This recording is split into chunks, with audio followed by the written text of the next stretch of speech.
27 years ago, Öcalan was committed to prison. 27 years of being isolated on an island.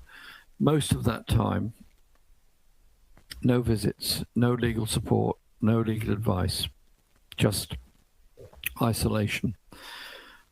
Around the world, Kurdish people recognized that to bring about a long-term peace, recognition of the Kurdish people and their needs and rights within Turkey, something had to change. So many of us, for a very long time, have supported the campaign for his release. 1 year on, we need to ask some questions. One, why has Öcalan not yet been released? Surely it should be virtually automatic that with all the dramatic changes that have taken place in Turkey during the past year, and the statement that he made, and the proposals for the future being made by the Kurdish people, surely he should be released.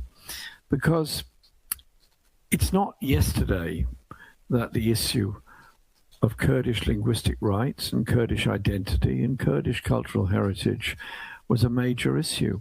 It's been there for a very long time.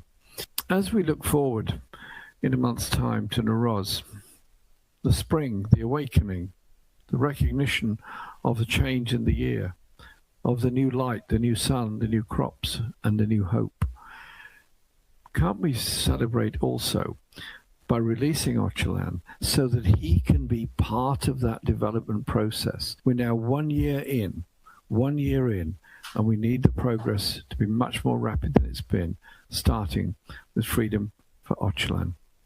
It's a very simple, very basic message.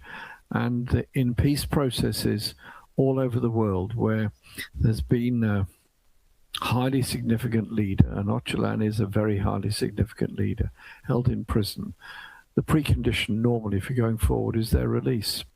So I simply say this to the Turkish government: release Öcalan so that he can speak on behalf of the Kurdish people, and that will bring about a much longer peace settlement that will help all of the people in Turkey, whatever their first language, whatever their ethnic grouping.